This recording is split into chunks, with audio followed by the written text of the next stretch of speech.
ಭೂಕುಸಿತಕ್ಕೆ ದೇವರ ನಾಡು ಕೇರಳ ತತ್ತರವಾಗಿದೆ. ಈಗಾಗಲೇ ಚೂರಲ್ಮಲ, ಮುಂಡಕೈ, ಪೆಂಜಾರುವೆಟ್ಟಂ ಗ್ರಾಮಗಳು ಕಂಪ್ಲೀಟ್ ಆಗಿ ಸರ್ವನಾಶವಾಗಿದೆ. ಆದ್ರೆ ವಯನಾಡಿನಲ್ಲಿ ಇದೇ ಮೊದಲ ಬಾರಿಗೆ ಈ ರೀತಿಯ ಘಟನೆ ನಡೆದಿರೋದಲ್ಲ.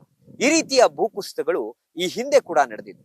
2018ರಲ್ಲಿ ನಡೆದಂತಹ ಭೂಕುಸಿತದಲ್ಲಿ ಅಥವಾ ಭೂಕುಸಿತ ಅವಘಡದಲ್ಲಿ ಒಂದು ಕಂಪ್ಲೀಟ್ ಆಗಿ ಒಂದು ಊರೇ ಸರ್ವನಾಶವಾಗಿತ್ತು. ಈಗ ಸದ್ಯ ನಾನೊಂದು ಜಾಗದಲ್ಲಿದ್ದೀನಿ, ಪುತ್ತುಮಲೈ ಅಂತ. ಇದು ಚೂರಲ್ಮಲಾದಿಂದ ಒಂದು 5-6 ಕಿಲೋಮೀಟರ್ ದೂರದಲ್ಲಿರುವಂತಹ ಒಂದು ಗ್ರಾಮ. ಈಗ ಸದ್ಯ ಪುತ್ತುಮಲೈ ಗ್ರಾಮದಲ್ಲಿ ನಾನಿದ್ದೀನಿ. ಈ ಗ್ರಾಮದ ದೃಶ್ಯಗಳನ್ನ ನೋಡ್ತಾ ಹೋಗೋದಾದ್ರೆ ಕಂಪ್ಲೀಟ್ ಆಗಿ ಏನೂ ಕೂಡ ಇಲ್ಲ ಈ ಗ್ರಾಮದಲ್ಲಿ. ಅಂದ್ರೆ ಇದೊಂದು ಪುತ್ತುಮಲೈ ಅಂತ ಗ್ರಾಮ. 2018ರಲ್ಲಿ ಇಲ್ಲಿ ಭೂಕುಸಿತವಾಗುತ್ತೆ. ಅಂದ್ರೆ ಸೇಮ್ ಚೂರಲ್ಮಲ, ಮೆಟ್ಟಂ ಹಾಗೆ ಮುಂಡಕೈ ಗ್ರಾಮದಲ್ಲಿ ಆದಂತೆ ಆ ಒಂದು ಹಿಂದಿನ ಅರಣ್ಯ ಪ್ರದೇಶ ಏನಿದೆ ಅಲ್ಲಿ ನಮ್ಗೆ ದೃಶ್ಯಾವಳಿಯಲ್ಲಿ ಏನ್ ಕಾಣಿಸ್ತಾ ಇದೆ, ಅಲ್ಲಿ ಮೊದಲಿಗೆ ಲ್ಯಾಂಡ್ ಸ್ಲೈಡ್ ಆಗುತ್ತೆ ಅಥವಾ ಭೂಕುಸಿತವಾಗುತ್ತೆ. ಆ ಭೂಕುಸಿತವಾದ ನಂತರ ಕಂಪ್ಲೀಟ್ ಆಗಿ ಪುತ್ತುಮಲೈ ಗ್ರಾಮಕ್ಕೆ ಬೆಟ್ಟ ಗುಡ್ಡ ಎಲ್ಲವೂ ಕೂಡ ಕೊಚ್ಚಿಕೊಂಡು ಬರುತ್ತೆ.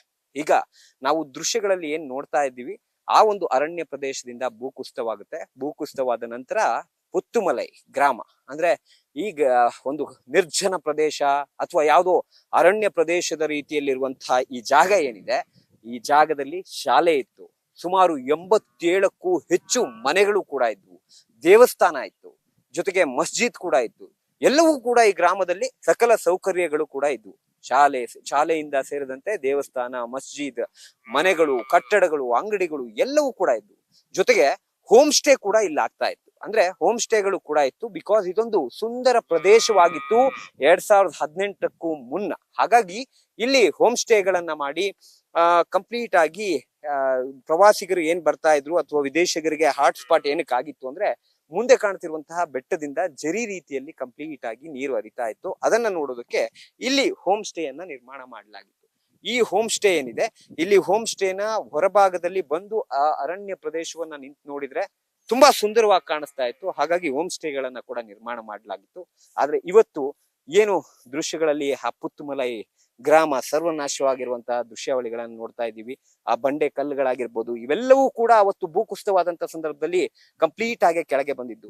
ಒಟ್ಟು 17 ಜನರು ಮೃತಪಡ್ತಾರೆ ಈ ಒಂದು ಗ್ರಾಮದಲ್ಲಿ. ಆದ್ರೆ ಆ 17 ಜನರಲ್ಲಿ ಬರೀ 12 ಜನರ ಮೃತದೇಹ ಮಾತ್ರ ಪತ್ತೆಯಾಗುತ್ತೆ. ಇನ್ನು 5 ಜನರು ಇವತ್ತಿಗೂ ಕೂಡ ನಾಪತ್ತೆಯಾಗಿದ್ದಾರೆ. ಅವರೆಲ್ಲರ ಮೃತದೇಹಗಳು ಈ ಕುಸಿತವಾಗಿರುವಂತಹ ಮಣ್ಣಿನ ಗುಡ್ಡ ಏನಿದೆ ಅಥವಾ ಬೆಟ್ಟ ಆಗಿರ್ಬೋದು ಅಥವಾ ಆ ಒಂದು ಕಲ್ಲುಗಳಾಗಿರ್ಬೋದು ಎಲ್ಲ ಏನ್ ಕೆಳಗಡೆ ಬಿದ್ದಿದೆ, ಅದರ ಕೆಳಗೆ ಇನ್ನೂ ಕೂಡ ಸಾಕಷ್ಟು 5 ಮೃತದೇಹಗಳು ಕೂಡ ಇದೆ. ಅದನ್ನ ಇಲ್ಲಿವರೆಗೂ ಕೂಡ ಪತ್ತೆ ಆಗಿಲ್ಲ ಅಥವಾ ಪತ್ತೆ ಮಾಡೋಕ್ ಆಗಿಲ್ಲ ಅನ್ನೋ ಮಾತುಗಳನ್ನ ಇಲ್ಲಿನ ಸ್ಥಳೀಯರು ಕೂಡ ಹೇಳ್ತಾ ಇದ್ರು. ಇನ್ನು ಕೆಲವೊಂದಷ್ಟು 1-4 ಮನೆಗಳು ಮಾತ್ರ ಇಲ್ಲಿ ಹಾಗೆಯೇ ಇದೆ, ಅಳಿದುಳಿದ ಮನೆಗಳು ಹಾಗೆಯೇ ಇದೆ. ಆದ್ರೆ ಅಲ್ಲಿ ಯಾರು ಕೂಡ ವಾಸವಾಗ್ತಾ ಇಲ್ಲ.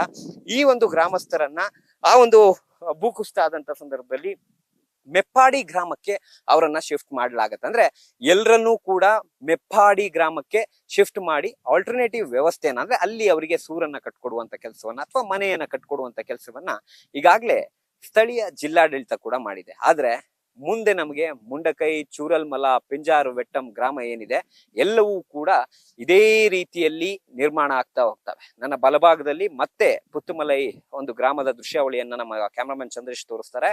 ಇದು ಏನಿದೆ ಬೆಟ್ಟ ಗುಡ್ಡ ಜೊತೆಗೆ ಏನು ಒಂದು ಅವಶೇಷಗಳು ಕೂಡ ಕಾಣೋದಿಲ್ಲ. ಇಲ್ಲಿ ಒಂದು ಗ್ರಾಮ ಇತ್ತು ಅನ್ನೋದಕ್ಕೆ ಸಂಬಂಧಪಟ್ಟಂತೆ ಒಂದು ಸಣ್ಣ ಅವಶೇಷವೂ ಕೂಡ ಕಾಣೋದಿಲ್ಲ. ಆ ರೀತಿಯಲ್ಲಿ ಅವೆಲ್ಲವೂ ಕೂಡ ಆಗ್ತವೆ. ಯಾಕಂದ್ರೆ ಈಗಾಗಲೇ ಗ್ರಾಮಸ್ಥರು ಹೇಳಿದ್ದಾರೆ ಅಲ್ಲಿಗೆ ನಾವು ಮತ್ತೆ ಹೋಗಲ್ಲ ಅಂತ. ಈ ಗ್ರಾಮಸ್ಥರು ಕೂಡ ಅದೇ ರೀತಿ ಇಲ್ಲಿಂದ ಮೆಪ್ಪಾಡಿಗೆ ತೆರಳಿದ್ದು, ಅದಾದ ನಂತರ ಈ ರೀತಿ ನಿರ್ಮಾಣ ಆಗಿದೆ. ಕಂಪ್ಲೀಟ್ ಆಗಿ ಅರಣ್ಯ ಪ್ರದೇಶದ ರೀತಿ ಏನ್ ನಿರ್ಮಾಣ ಆಗಿದೆ ಇದೇ ರೀತಿ ನಿರ್ಮಾಣವಾಗುತ್ತೆ. ಅದು ಚೂರಲ್ಮಲ, ಮುಂಡಕೈ, ಪೆಂಜಾರುವೆಟ್ಟಂ 3 ಕೂಡ. ಯಾಕಂದ್ರೆ ಈ ಭೂಕುಸಿತ ಮತ್ತೆ ಏನಾದ್ರೂ ಆದ್ರೆ ಆಗ ನಿಜಕ್ಕೂ ಕೂಡ ನಮ್ಗೆ ತಡ್ಕೊಳ್ಳೋದಕ್ಕೆ ಆ ಒಂದು ಪೊಟೆನ್ಶಿಯಲ್ ಇಲ್ಲ ಅನ್ನೋ ಒಂದು ಮಾತನ್ನ ಇಲ್ಲಿನ ಗ್ರಾಮಸ್ಥರು ಕೂಡ ಹೇಳ್ತಾ ಇರುವಂತದ್ದು.